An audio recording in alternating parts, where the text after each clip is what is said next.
Hey, hey, what is going on? This is Ricardo with the Code 7 Podcast Network, and we are about to get started with round 12 of the Dispatchers Roundtable. But first, a word from our sponsors. InDigital is on a mission to improve the 911 industry. Our goal is to create something better to go above and beyond the current standards. Our passion for creating the most advanced, well-designed solutions led to our position as an industry leader in next-gen core services.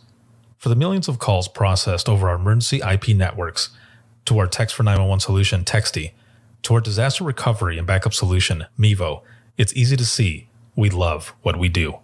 For more information, check us out at www.indigital.net. Rapid Deploy believes that every public safety agency, regardless of size, should have access to the data they need when it matters most.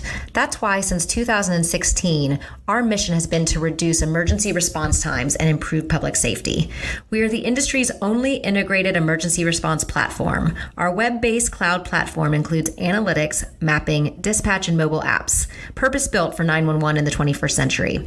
Visit www.rapiddeploy.com to learn how we enable effective, efficient, data-driven emergency response. If Within the Trenches has ever taught you something, open your eyes to what it is like to be a 911 dispatcher, or has inspired you to become one, then help support us and join our Patreon. Get exclusive bonus content, one-of-a-kind swag, discounts on merchandise, ad-free early access to new episodes, and much more. To join, please visit patreon.com/WTT podcast. And if you're an industry partner, we have something for you as well. And now, for the show. Oh, yeah. There we go. A word from the sponsors. Thank you very much to the sponsors as well as all the patrons. I wouldn't be able to do everything that I do without all of you, especially all of you who watch, listen, and support. So thank you so much. This round of the Dispatchers Roundtable, round 12, is sponsored by InDigital and Rapid Deploy. And let me throw up some branding here. Bam. All right, here we go. We already got some comments coming in. And let me move over here really quick. Kelsey, what's going on? Robert, Kimber, everyone who's joining in. Excellent. Thank you so much for joining us.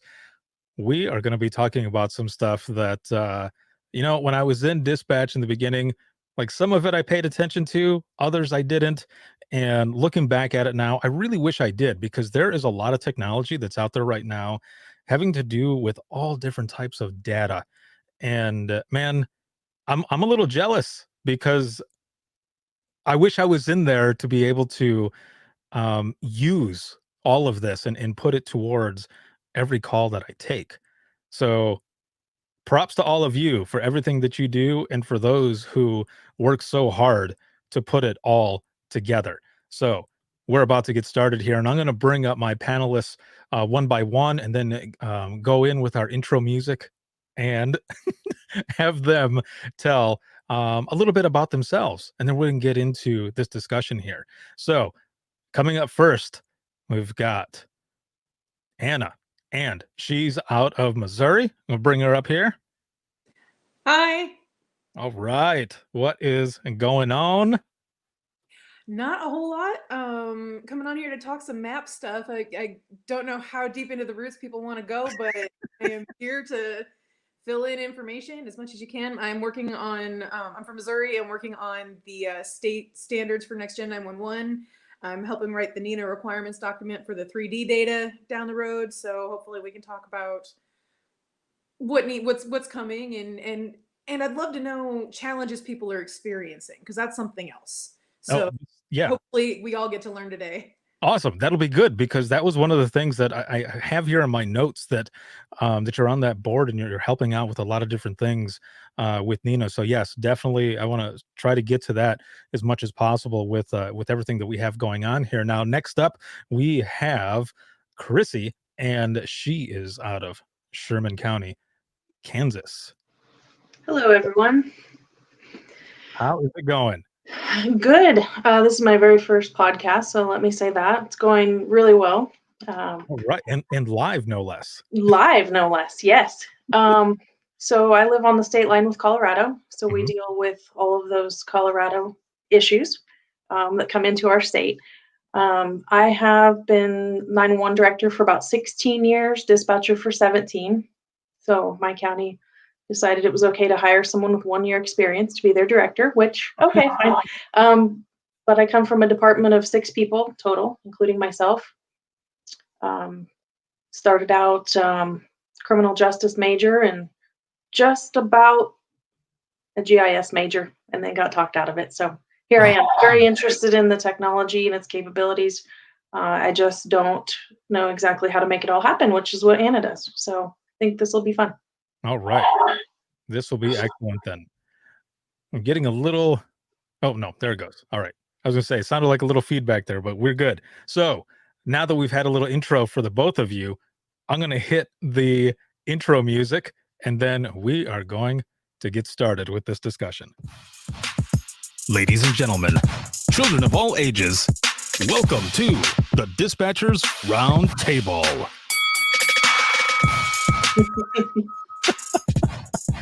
Oh man, I love that tune.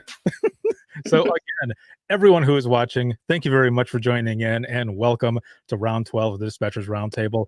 We are going to be talking about mapping and GIS data. And like I said in the beginning, this is some stuff that I really didn't pay attention to. Shame on me.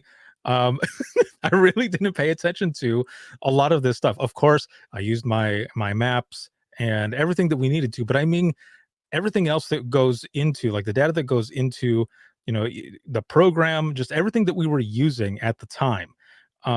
That's the stuff that I really didn't pay attention to. Like, we had someone, a dedicated person that, well, kind of dedicated. She was one of the supervisors along with me, but she did an excellent job. Like, if we had some sort of discrepancies or anything with phone calls that would come in, she would be the one to follow up on that, or we would send an officer who might be in the area. I remember a couple times where she would hear someone, she would be in the supervisor's office doing something, and she would hear someone who was in the area, and she would run out and say, ask them to go by such and such house, give the description, and see if there was anything actually there. And sometimes there wouldn't be a house there, or it would be something different, so we would get more information from that.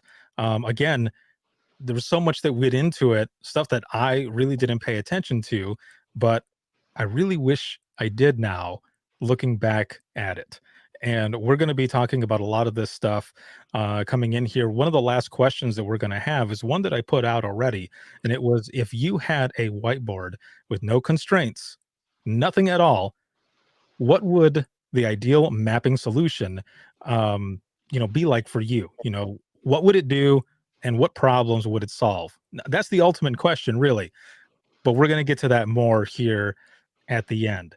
So what I want to start off with asking, and also not just for the both of you, and Anna, actually, this one is kind of includes you, because I think you are this person already.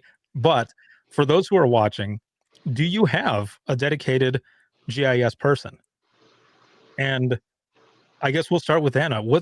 How is that, important? Is there an importance, or can anyone do it? Like, let's get into this. Okay, so I would say that, that's a tricky question to answer. Is it, if everything was equal and all pockets were bottomless, everyone should have a map, for every PSAP out there should have a dedicated map person. Have somebody with a mapping background. And I can tell you the difference. Not like, here's A and B, here's the difference, but like, as an example of a reason why my mapping background has helped my organization, moving from a non-mapping CAD system to a mapping CAD system. When you're in a non-mapping CAD system, you maintain everything in tables. So one of the things that's important there are dead ends. You can build dead ends into your tabular system so that when you put an address in there, you can see cross streets of Main Street and a dead end. So you're in the last segment of that street and you don't have to worry about it. But when you go to a mapping CAD system, you aren't building those roads in tabularly anymore, and there generally are not roads listed as dead end in a road network, in a GIS, in a geographic road network. So how do you get dead end to pop up where it's showing you cross streets if there are no dead end segments in there, right? And unfortunately, I think a lot of PSAPs have had to put up with just losing that dead end in their cross streets, like having it come up and saying dead end. I was able to write a script that took our road center line network, identified all the dead end, all the points where roads came to a dead end, and it created little 1 foot long segments at the end of those roads that say dead end. So the system actually sees that dead end segment as part of a cross street. So now they got to have their dead end segments. So when they're looking at cross streets, they can still see, like they were used to seeing for 25 years, they can still see, okay, this is between Main Street and the dead end. Right. So there's an example of how my mapping background enabled us to give them that ability to see those, which they said it has been really helpful. So that's a And that's good because so we were talking in the beginning of this, and before in the green room before we started, and you had mentioned that everything that you're doing is for those who are in dispatch, and so that they can have this, all this information to be able to use it for the calls that are coming in. And so I have a quick story. When I was working for In Digital, and I told the story before, but this works the same way because of what you're saying and how crucial it is for everything that you're putting in there. And I was working one morning, and we had a class come in. It was a class of interns that were coming in. They were going to be doing all different types of computer software and what they were going to be building, developing, whichever. And a lot of them wanted to get into doing this type of thing for 911. And my bosses wanted me to be the one to speak to them and give them the tour. And they said, we want you to be very honest with them. And I just looked at them, and then I kind of chuckled, and I said, do you want them to work here? Because if I'm that honest with them, like, they might get scared. And they said, we want you to lay it on them. And I said, okay. So I introduced myself, and I gave a few of my stories, and I basically told them that if they were going to be doing this type of work, especially if it's dealing with calls getting routed to where it's supposed to be, that they better be triple checking everything that they're doing, because one period or one slash off or whichever could cause a call not to get to where it's supposed to go, and someone might die. And I remember their professors just but it's true, right? So yeah, it's absolutely true. yeah. Not that it's not just if a call gets misrouted, if a segment's broken and the AVL can't calculate the closest ambulance, if there's all kinds of things that can go wrong that can endanger lives. Mhm. Yes, it's very important to keep that in mind when you're maintaining these systems, is that yes, as much as you have the absolute ability to put people in danger, and the more you can make life easier for the people that you're supporting, the safer and happier everyone is. Right, exactly. Now, Crissy, for you, you said that you come from a small center, right? And so there's Yes. 6 of you. So how does this work for you on your end? Because you also, um, you love maps. Like you said, you're like a mapping nerd, which is awesome. And so you're really into this as well. So is it you, or do you have another person, or how does it work for you at your center? Kansas is very fortunate because I can't tell you the length of time, but not too long ago, the state did aerial photography for the whole state, Mhm. which is something that we never had. We had to do it county by county. And I can tell you that the time before that I had it flown, it was $70,000 just for my little county, just to get up-to-date photography. So going from, say, 10 years ago to just the last few years with the state taking care of us in that aspect, we've contracted with a company that's based in Northwest Kansas, and he does all of our map updates and quality control and things like that, and we just pay him a fee.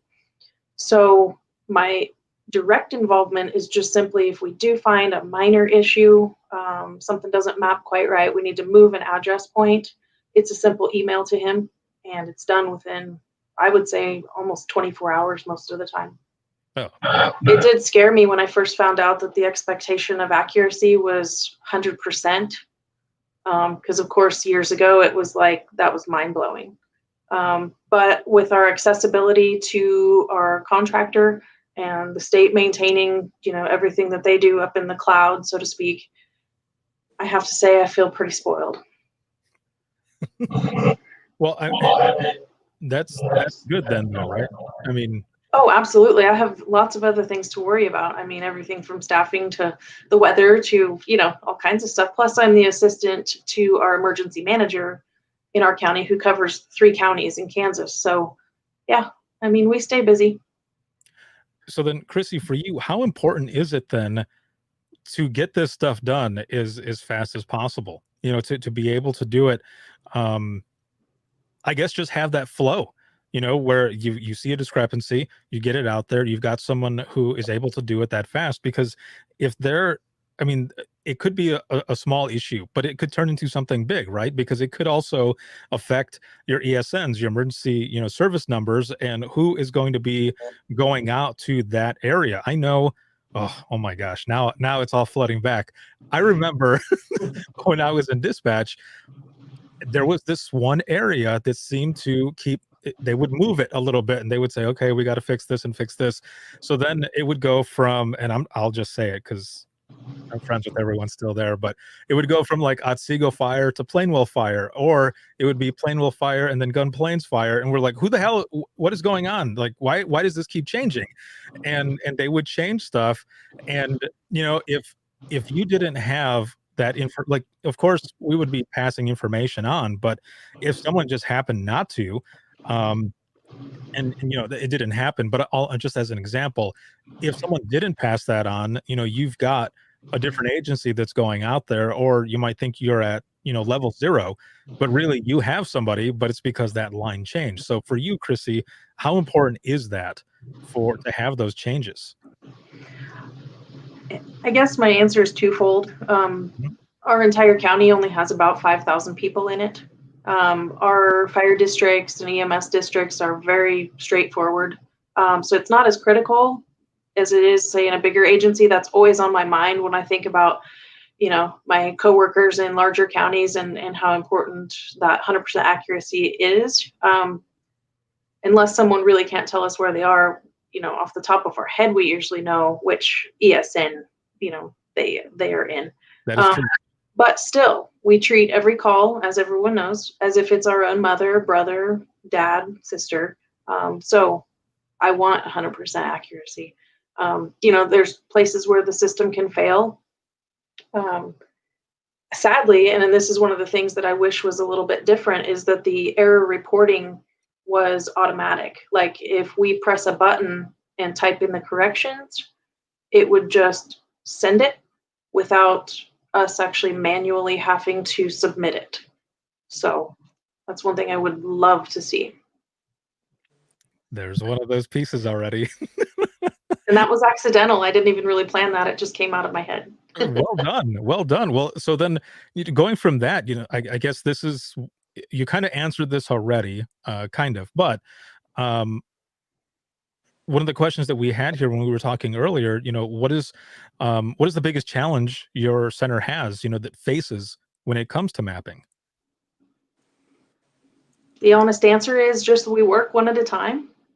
And so spinning every single plate, including use of the map, use of the CAD, use of the radio, all those things happening at once. We're getting there. We get to hire another one the first of the year. So we'll have 2 people per shift. That's going to be huge because like with the mapping solution that we have now, it continues to map them even after they hang up.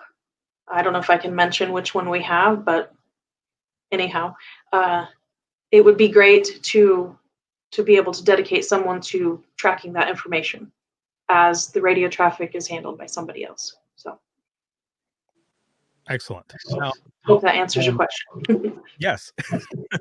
Now, Anna, for you, you have worked a lot with emergency management, but also in the center with dispatchers and everything. So you hear a lot of calls, you see a lot of the frustrations and everything like that. So I guess, I can ask the same thing for you, but from your end, looking in, what have you seen have been some of the biggest challenges, or I guess even, when you're gathering data and to work with those different systems, have there been challenges or frustrations? Um, I feel like that's like I have a three-pronged answer to that. One of the big challenges is, so we have our CAD system, we have our user agencies are also on it. So I coordinate all of the MCTs, all of the CAD, all that all points at the map in CAD. So the map in CAD runs everything for the county as far as a lot of the public safety goes. And like I said, without getting into too much detail, because I don't talk about vendors too much, but map updates. So I don't know if you guys have heard this expression, but the second you print off a map and it's outdated. Any paper map you have is already outdated. So we try to, and one of the big goals, and this is something that gets brought up in a lot of next gen 911 stuff, is you really want to keep your map data updated and as close to real time as humanly possible. For us, that translates to weekly map updates for CAD and monthly map updates for our other mapping solution. And the weekly map updates, trying to coordinate that with multiple user agencies and people in the field versus people in the dispatch room versus et cetera, that's a whole coordinated effort. And so getting everybody on board, because we have multiple user agencies and we've got, getting everybody on board and getting that organized is a big deal. It's not always the most convenient process, because things are unpredictable in the emergency management and 911 world. You don't know if you're going to have somebody in the middle of a pursuit while you're pushing a map update, because I have no way to know what's going on in the field at the time. So we kind of having to muddle through that and making sure that we keep everything up to date as much as possible. That's a big one. So yes, the ability to synchronize map data between multiple places is definitely a challenge. So there's that piece of it. I would also say that we use GIS data from multiple sources. We have multiple addressing agencies. We have multiple parties that help maintain the road data, which means that if party A makes a change to a road segment that I didn't know about and they didn't fill something out properly, that road segment might disappear, and suddenly we've got a routing problem, because in it you can't route an ambulance down a road that's not there anymore. Right. So these are things that when you get these multiple moving parties and they're all coordinating and working together, trying to make sure you know what's going into the system at every update is also a challenge.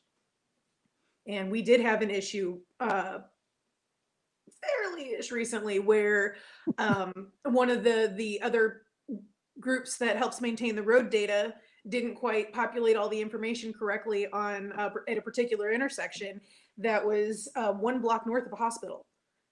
And so basically it made the intersection invalid, and the ambulances that were stationed at that hospital couldn't go north or east without going down and around. And I mean, that was one of those, we need to fix this right now.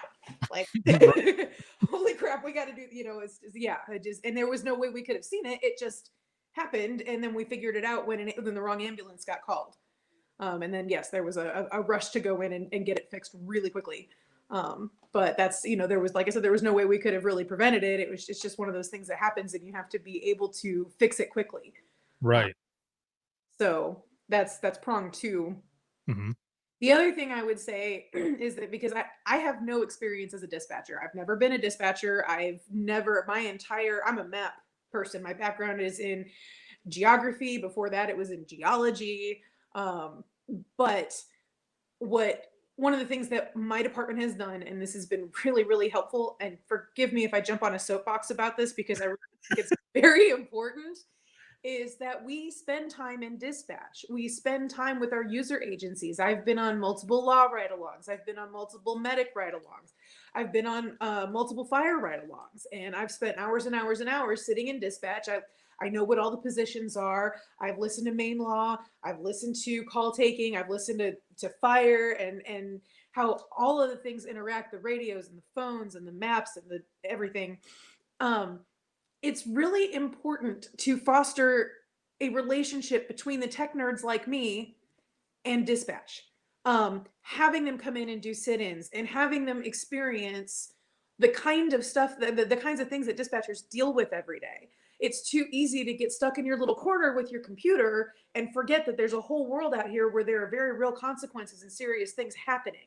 So I feel like there's a whole lot of room for growth in that area, where for places that have IT that isn't directly related to 911, invite them in.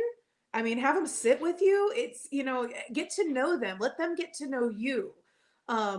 And that I really feel like that helps a lot with us on our end understanding what we're supporting, and making sure not to do things like making sorry, I get excited.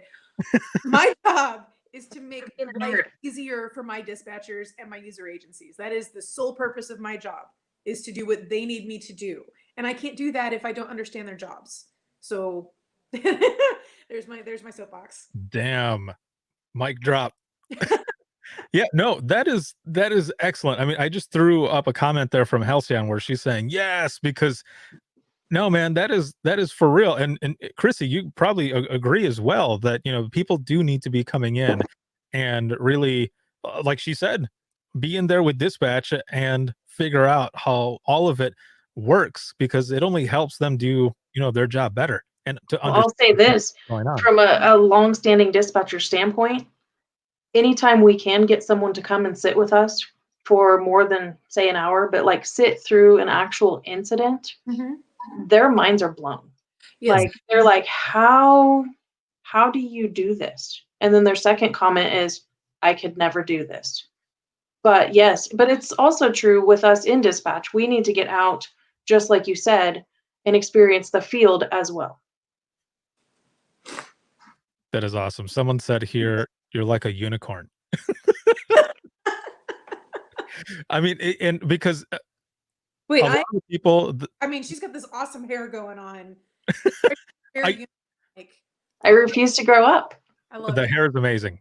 Yeah, I dig it as well. But it is rare to hear some people. I know a lot of people who feel the same way. So I can't say rare, but what I'm getting at is, when I was in dispatch, there were a lot of people there that didn't do that. They didn't care to come in or to learn anything. I mean, the IT department that we had was actually pretty strict, and they were strict enough that I couldn't move a monitor because they were afraid that I didn't, that I was going to unplug something wrong. I'm like, come on. You laugh about that, one- but the number of times I've been on call and had to go in to fix a jiggled cord because somebody moved a monitor, and it costs my organization money every time I have to do that. So, well, we got into it. I pulled that cord. But that's the flip side of that one. Well, the monitor was broken, and they wouldn't send anybody to come and fix it. Oh. And we needed it badly that night. So it's one plug, move monitor over, bring other monitor, plug in, and then we had it. And there are, I'm sorry, I didn't mean to interrupt, but when you're in those moments, you have to do what you need to do to get your tools back. You don't have time to wait on somebody. Yes, exactly. And what's funny, and I don't care now because I've been gone for a long time, but what's funny is that their director, they ended up telling me just to go ahead and do what I had to do, but then later on ended up saying, we never told them that. So we sent them the recording, and they're like, all right, yeah, is the monitor working? We're like, yeah, okay. So yes. Back to what we were saying. No, that is awesome. Just like everybody is saying here, in the comments and such, Kimber right here, she says, and I put it up on the screen, which says input on both sides, dispatch and IT is incredibly valuable. And I believe it as well, because for all of the ones that didn't want to come in, there were those couple that did, and they understood. And those were the ones that we went to be able to make the higher ups understand what it was that we needed and why we needed it so badly. And it worked. It worked so well. to be able to do that. So yeah, kudos for the way, you know, you think there, those three prongs that you put out, especially that last one. That is excellent. Now, moving on here. Now, this one is more for Crissy. So, with the mapping solution that you have, what was one of the reasons you ended up going with that one? Was it just, I don't know, was it just features, ease of use, or what was it? And the reason I asked too is because I think back to when I was in dispatch, and we had the CAD system that we had was, I think it was like black and green, and it was all codes, and we had to make sure that you memorized it because you couldn't get to the next field without putting the right incident type, township number, all of that good stuff. But once we updated, we had a map. We had a map that worked with the CAD system. However, as cool as the map was supposed to be, it didn't work. It didn't work that well, or it would take about 5 minutes or so to load. And by that time, like, we're already pretty much done with the call. So there was no reason for it. But so for you, with the solution that you have, you know, what were some of the reasons that you chose to go with that one? Well, in our state, we have a statewide platform, and I apologize to anyone out there with the coordinating council or AT&T because I might misspeak on some details, but Kansas makes it so easy for us in the 911 world because they offered a statewide platform, like I said, which included mapping, the software, everything. So with the exception of a few counties in our state, and they have their own reasons, but most of us went with the platform that was offered through AT&T, and everyone is extremely happy with it, to my knowledge. One of the benefits that when I heard about it, I just about jumped up and down. We don't really have an offsite backup. So that's a super scary situation, but what do you do? When I learned about this platform, they told us that if something should happen in our center and we need to go to the neighboring county, we just log in with our credentials and there's our calls and there's our map. And I just about fainted. So that's one of the huge features for me. They're also offering, I don't have it yet, need more money, just like everything, but they're offering a 911 call center in a box. So a laptop, everything you need to take calls other than in your center. And I'm really looking forward to at least getting one or two of those in our region, if not, in our county eventually, just to have some other method of, until things can be repaired. So, because we all know things happen.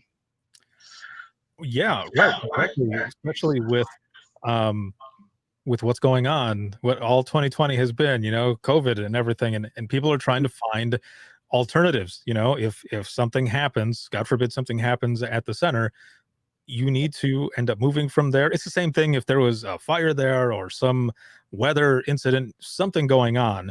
There's a lot of different technology that's coming out that gives you the ability to do that, and that, being one of them. As you said, dispatch in a box. And I I did marketing as well for the company that I used to work for, and they had something similar. And one of the flyers that I created was, it was just a play on the huge trucks, the the huge backup centers, the command centers. And it was really just saying, your backup command center no longer needs wheels. All you need is a handle. It's on a case. So it was going back and forth on that. But yeah, mobile operations, a big thing there.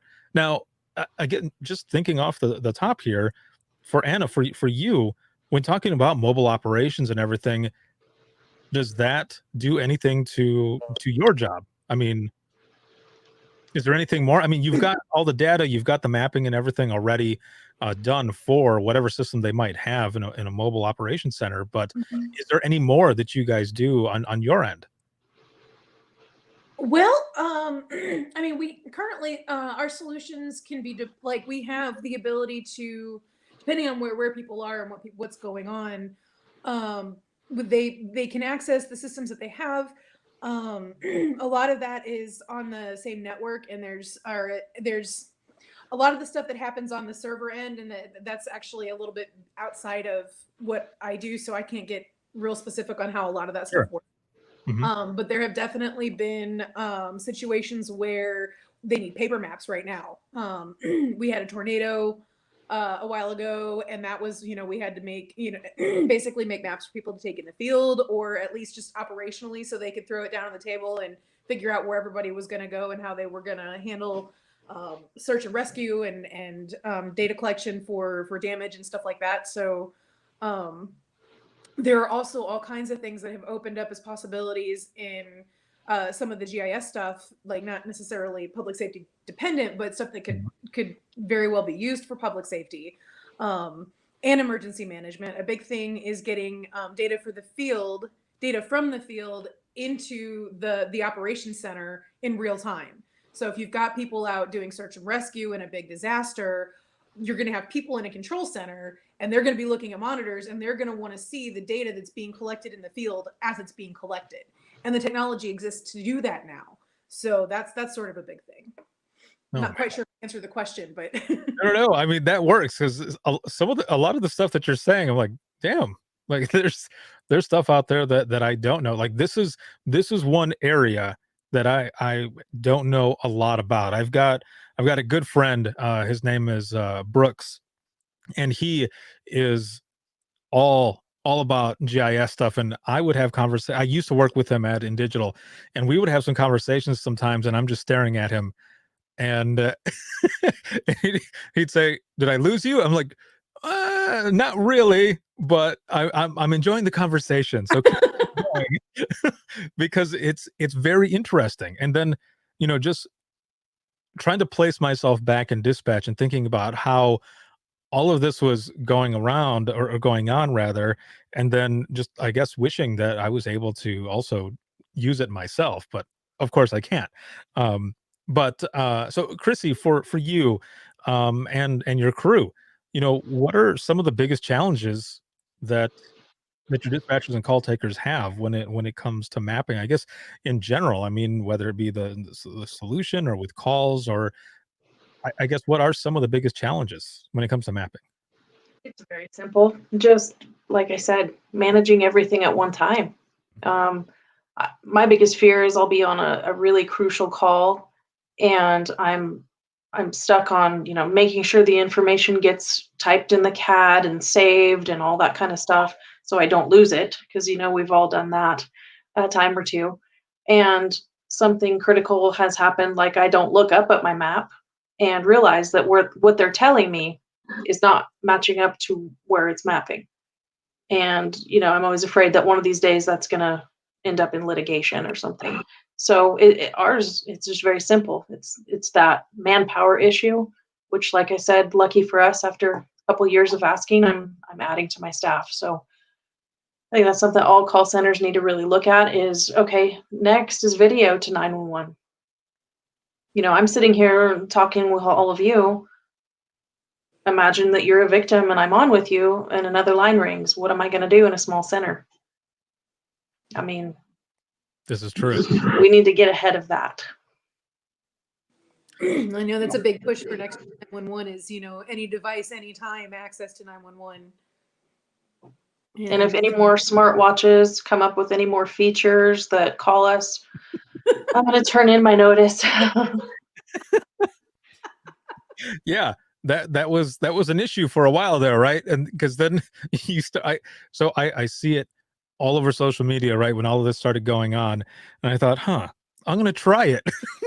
I didn't let it go that far. Just I pushed it long enough, and I saw it come up, and luckily it didn't go through. But then shortly thereafter, you see it all over the news, and they're talking about smartwatches and how they're calling 911. 911's inundated with all of these different calls.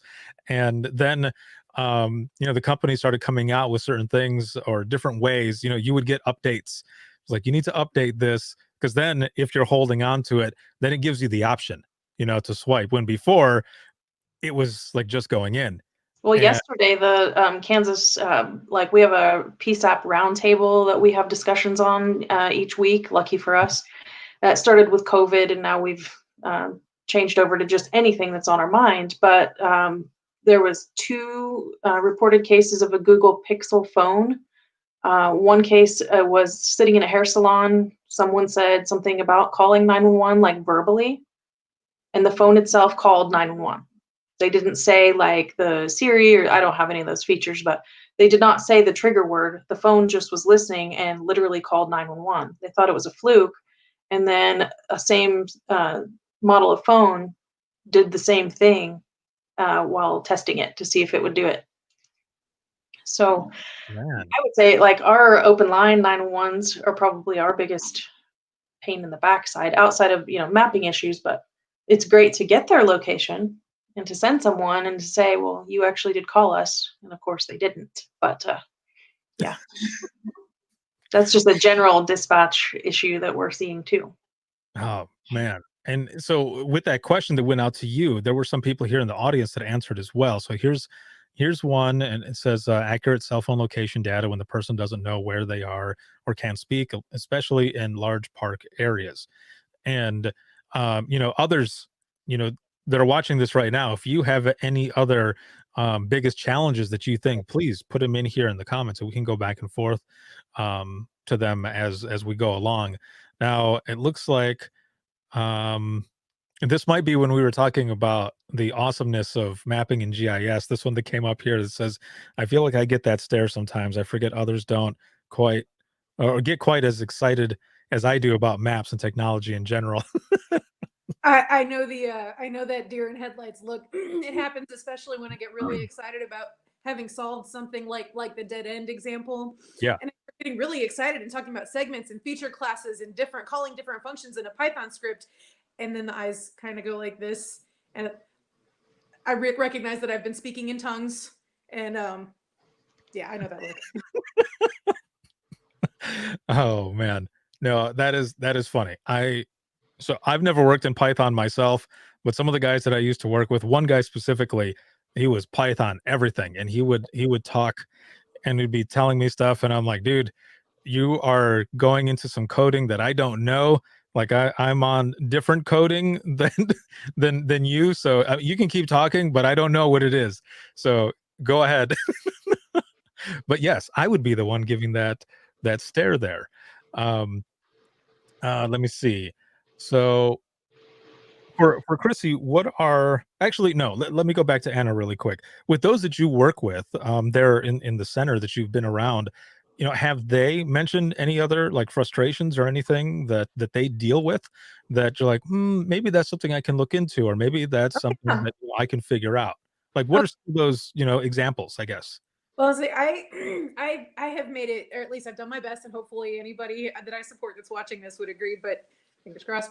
I want them to tell me if there are things with the maps that are confusing, if there are things that aren't there that they would like to have there. If when I first started the position, my first question was, "What do you need that you don't have?"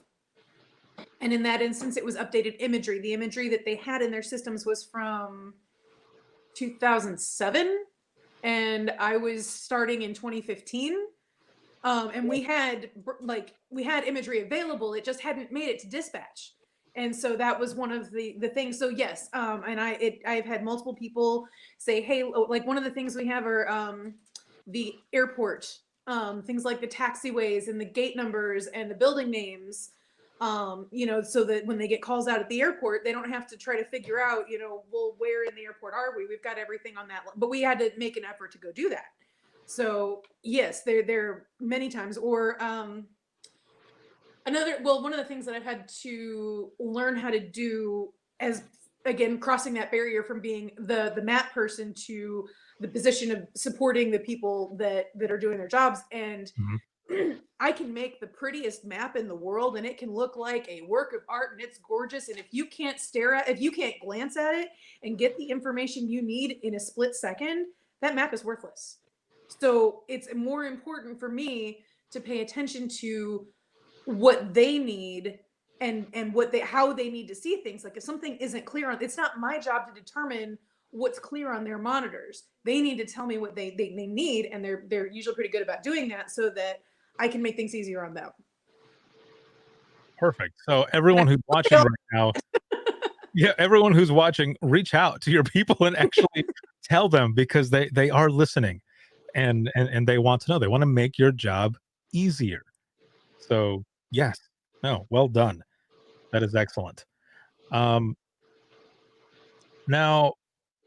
Crissy, do you use your mapping program for every single call? Like, are you always using it constantly, or is it just with the higher priorities, or what's the frequency of your map use? We use it from everything to the great big incidents, clear down to who lives next door to me now. Because we have parcel data in our map as of a couple of months ago. So, I mean, it's just so helpful to have the option to turn the layers on and off. Today in particular, we were looking at some houses that were pretty close together, and I shut the parcel data off because I couldn't see the address points, like the layering was incorrect, and so I'll let my mapper know about that. Not all of my people would know what parcel data means. So that's something our next staff meeting, we're going to talk a little bit more about this new map and how great it is. But like I said, being from a rural area, there's times where, hey, cattle are out. We used to have to manually open a phone book and try to figure out who lived in that area and who would have cattle. Well, now we have parcel data, so we can just look and say, well, that at least gives us a name to start with and say who keeps cattle on your property. So just right down to little details like that. But so yeah, I'd say it's a very broad spectrum. Excellent. Now, I see something that popped up here, and I want to put it up here really quick. Anna, this is for you. So it says that Anna also assisted in multi-layered building location labeling. Huh? The Z factor. Yeah. So yes, hook us up. Like, what is all of this?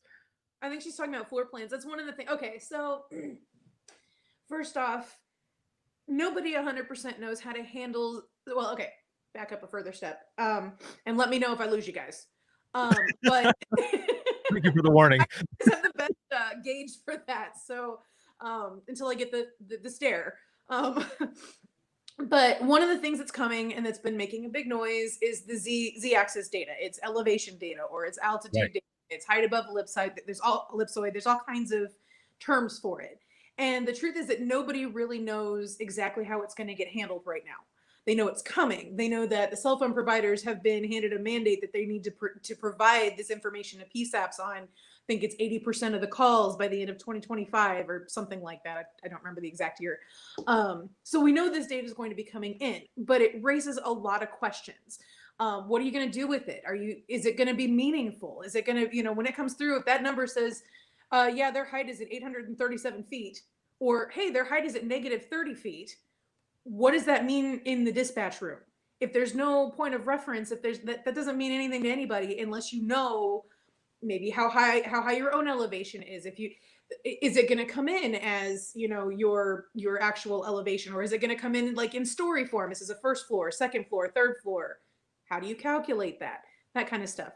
So and like I said, the answer is right now they're still figuring it out. I think what I could tell you is that, well, first of all, I wanted to kind of reassure people that in case they are worried that they are not being represented in the meetings where these things are being decided and figured out and talked about and worked out, they are. In both of the groups that I'm in, there are people that have years and years and years of dispatch service or dispatch experience, and very real efforts are being made to create these kinds of things in a way that it is meaningful in the dispatch room. It's not just a question of what the number coming in is going to look like. You guys have to be able to use it. And that is definitely a priority and something that is being taken very seriously. So one of the things that we've started doing is we have started creating floor plan layers. So we have like a basement layer where if we have buildings with basement plans, you turn the basement, well, this is the plan anyway, we're in the process of building it. But we created a layer that has all the basement layouts for the buildings that we have that data for, and then all the first floor layouts and all the second floor layouts. So if you get that data and you think they might be on the second floor, you can go turn that second floor layer on and you actually see the layout of the building that they're in. So that's building all that data is a lengthy process, and it involves converting PDF files and some technical stuff. And actually, it's a lot of fun if you're like me and you like to trace things, because you're drawing the floors. It's a lot of fun. But that's one of the things, is to be able to see what level you're in, and how to deal with that data. The other thing that's being discussed is, and nothing has been decided. This is not like, here's what's going to happen. It's just, these are things that are being talked about. So in mapping solutions now, you have your confidence circle, right? You've got your location with your confidence circle around it, and you have your confidence and uncertainty about where, so you know that there's a X percentage chance that they're located within this circle. I'm hoping I'm talking about familiar things. So when the mapping catches up with the z-axis data, instead of having a circle, you're probably going to have a cylinder. So you'll be able to look and go, okay, they're within, maybe it's third and fourth floor in this corner, or maybe, but you're not going to be, if you're at a hospital or a big dormitory, or, if you're in a major metropolitan area and you're in some sort of skyscraper, it'll at least keep the responders from going, to the complete wrong section. It'll at least get them closer to where the caller is, if that makes sense. Yes. Now, Crissy, for you, how important is data like this?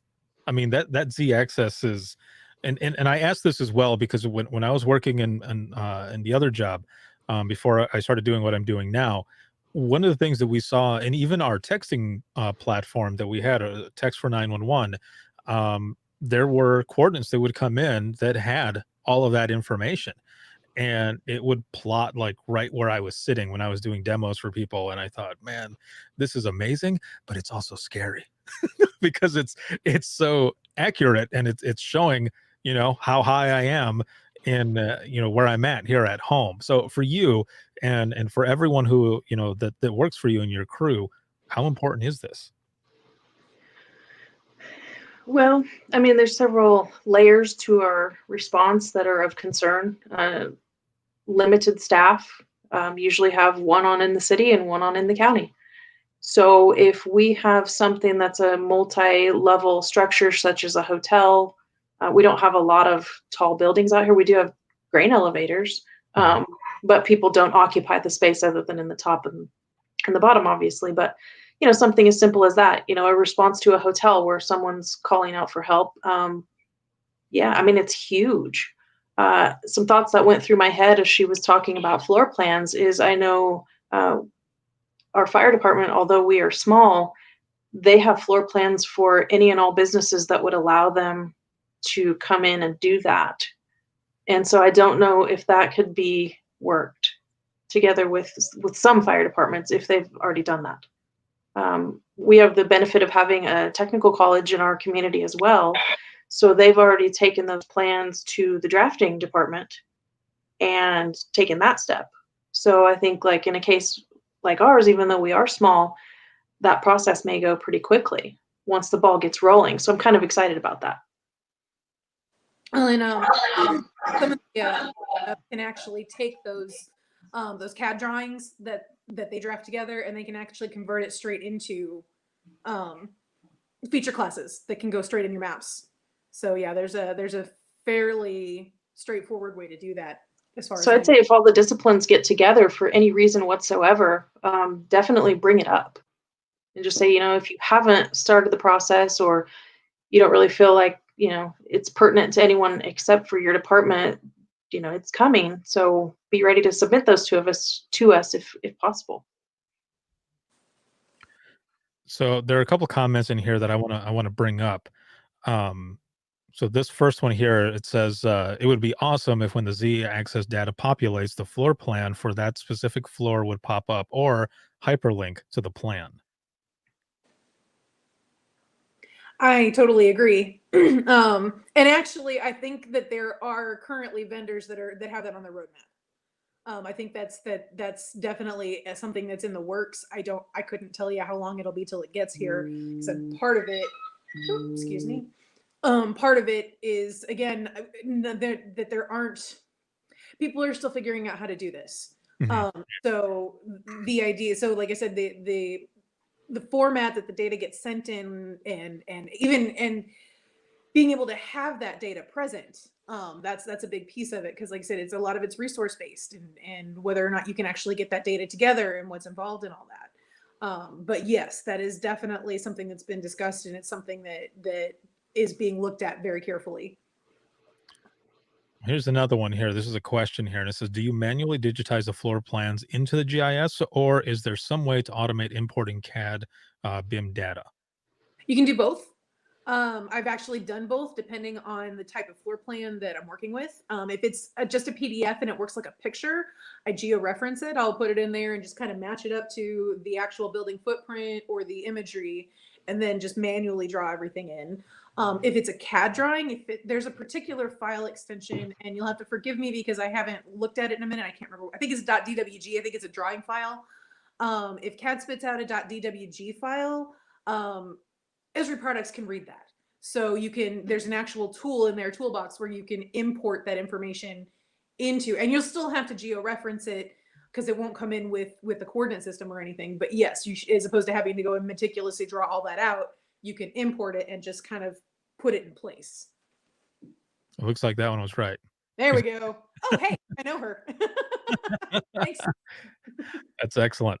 And then, so Leah goes on to say, we get an alert and can go find it, but I want it now. Like Veruca Salt. I want it now. I don't want to search. Leah and I are friends, so I can call her that. I don't blame. Well, I mean, who wants to search when you've got, the kinds of issues that you guys deal with? You don't have time. You need information at your fingertips. You don't want to spin another plate. Right. It needs to be as automatic as possible. And that is definitely something that well, like I said, we're keeping in mind. I certainly hope everyone else in my type of position is also. But yes, I fully agree that that's a need. You don't need one more thing to think about. Your jobs are complicated enough, especially for those of you that have multiple agencies, and multiple disciplines, and having to remember 50,000 nature codes, and what to do in these 3 places where you've got a frequent flyer, or you've got there's all kinds of things in there that make your jobs incredibly complex. Yes. Yeah. I'm sorry. It just makes me chuckle. Like, yep, you're right. Yeah. Yeah, exactly. So I want to we're going to go here into the wrap up. We're already going on an hour here, but before we get to this wrap up question, this last question, what the question that I mentioned before in the beginning, I just want to share a story, and I kind of shared it with all of you, or with the both of you already, but for those who are watching, and it's funny and stupid, because I was telling both Crissy and Anna, it's like, this is kind of a mapping type story, but not really. Like, this doesn't have to do with like what we're talking about right now, but it's something that happened to me when I first started working for In Digital. And those who are watching right now, that whenever I travel, something happens. I don't know why, but something seems to happen. So this is a Ricardo story. On the open mic episodes, that's what they're known as, is Ricardo stories, because a lot of stuff happens to me when I travel.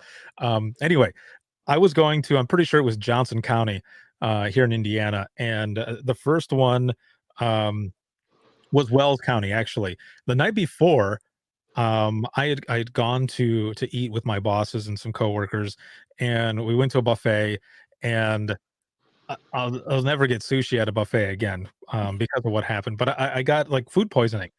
And I remember I was headed there, and I was already having just like issues. I was woozy, had a fever. It was, if I were to say that now, people would think I got the Rona or something, but that's not. This is years ago that this happened. Like I said, 2014. And I ended up getting there. I'm sick all night. And I remember talking to my boss, and was like, just come back. And I was like, no, I'll be fine. I'll push through it. And I go to the first county. I go to Wells County, and I was going there to both of these counties because there was a mapping company that we were going to be doing some collaborations with, and I was supposed to be the representative for In Digital, and go there and make sure everything was going well, and talk with the directors and stuff, and the dispatchers, and they did not know that I was sick as hell. And I'm like sweating, because I'm still not doing well. I pushed through the first one and then get to the second one, and I'm woozy enough that I'm also nodding off. And I remember the guy who's doing the mapping demonstration, he's like kind of looking at me, and he's talking with authority as he's doing the demo, and I'm like, man, I am so sorry. Like, I am deathly ill. I'm trying to support you, dude, but I'm like nodding off here and there. And then afterwards, he's like, so what'd you think about all the demos? I was like, I don't know. I don't know, man. Like, I was crazy sick. It was horrible. And, actually, hopefully it was food poisoning, because there was another person who was there who, after I spoke to them, they ended up getting sick and they went home. So maybe it wasn't food poisoning. I don't know. But something happened and it was horrible.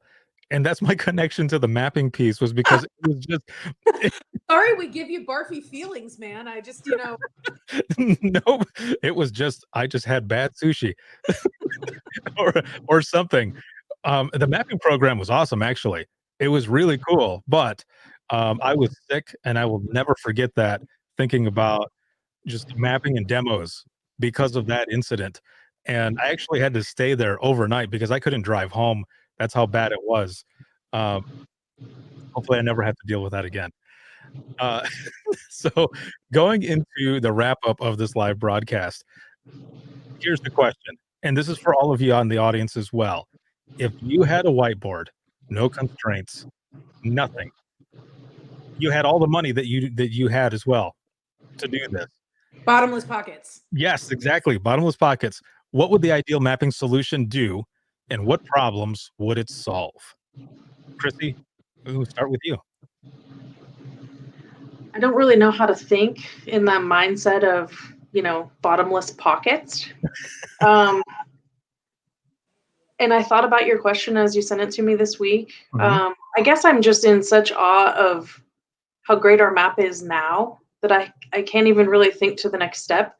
The only thing I would think to integrate, which I'm told it's coming, is, weather data. Maybe we've got multiple screens, and if we could turn weather data on and off, that's going to be a great feature. The one thing we have, and it's a simple solution, we just haven't gotten around to it, is just being able to see where, like, say, our law enforcement units are. We just don't have that. But it would be lovely to be able to look up and talk to your caller and say, they're literally a mile away from you. They're turning the corner outside. Exactly. It's just those things that you can reassure your caller. You don't have to radio your unit and say, how far out are you? Things like that. So I just appreciate any technology that comes our way. So keep it coming, people like Anna and everybody else. I'm not the person I'll admit it, I'm not the one that comes up with great ideas or, formulates things so much. I'm more of a doer. So yeah, I'm just looking forward to where we're going. Excellent. Yeah. So when I was in dispatch, that was one of the things that luckily we did have an AVL system built in. It was good, but it was bad as well.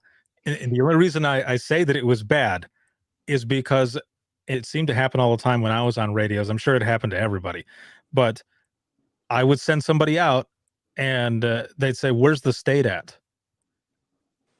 And then because they were all able to see each other on the map as well, so they would say, go to secondary or something, or they would send us a message and they'd say, hey, the state is just down the road from there.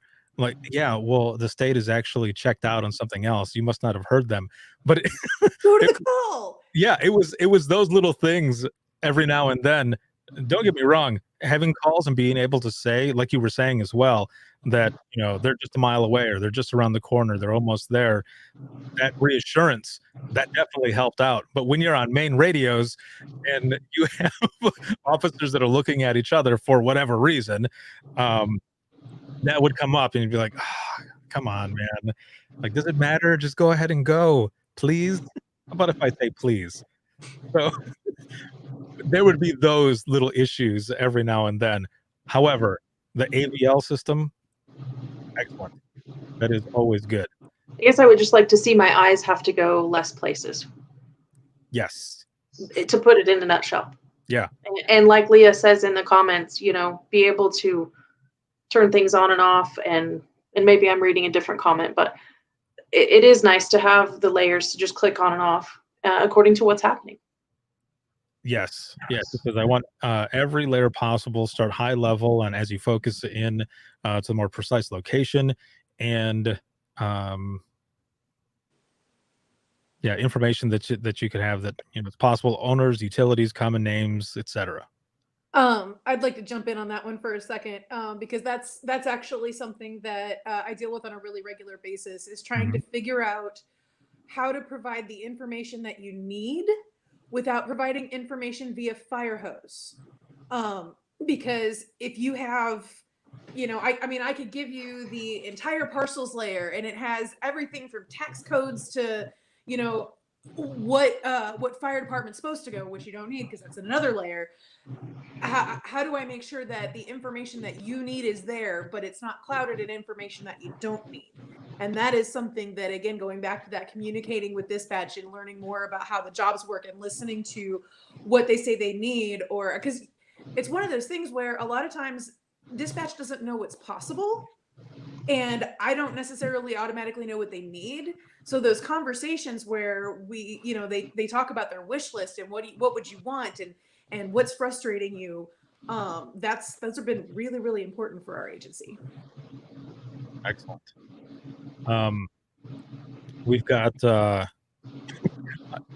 I think this is a comment on what I was saying, but it says we just obtained the ability to use AVL for closest unit dispatching in the last 2 years, and we still have people in the field question what unit is closest. Oh yeah, we do. It says, but actually, though, sometimes they're right. Sometimes, you know, like, and going back to that example I was giving where we had an intersection that suddenly didn't work, you know, and 2 medics away, they want to know why they got called and why the people who were 2 blocks away didn't get called. Well, that was legitimate, and it was because we had a broken intersection that needed to be fixed right now. And so it just depends. Sometimes you know, it's no, just trust like 99% of the time, trust the system, do what the system is, you know, just go with what the system says. But then you got those ones that come through where, oh wait, no, there was an issue, and they're absolutely right, they should have been called and they weren't, or they shouldn't have been called. Well, here's a perfect solution from Kimber. Send them both then. Yeah. Solving the world's problems. That's right. Yeah, because once you say it over the radio, I mean, they kind of have to go, like, especially if a sergeant or whoever is listening, like, they told you to go. Why didn't you go? Oh, man. Well, thank you both so very much. One of the things that I want to put up here really quick in the comments for all those who are watching, and especially for those who end up joining to watch the replays and such, you have the opportunity to take part in a study that's being built for mapping and such. So I'm going to put the information here in the comments, and you can check it out and fill it out. And, you know, whatever information you end up giving there, again, it's a study for mapping, you know, types of stuff. A lot of the stuff that we were talking about, frustrations, you know, features, or whichever. This is information that you can give and help shape, you know, different mapping companies that come. Anna, for you, as we go into the wrap up here, how can people find out more about the work group that you're working on with Nina if people want to get involved? Actually, if that's the case, I would actually go to the Nina website and see. Sometimes they post things on there for groups that they're looking for members for. I believe I got my notification sent from, I think, our state 911 board, because it was sent out like, hey, you know, to different 911 centers, and hey, do you have anybody that wants to participate on this, because this group is getting together. And this is the first year I've really been active with Nina and with Next Gen 911 as far as working with other outside of my own agency, trying to develop those standards and things. So, but yeah, I would start with the Nina website. There's lots of information there. Awesome.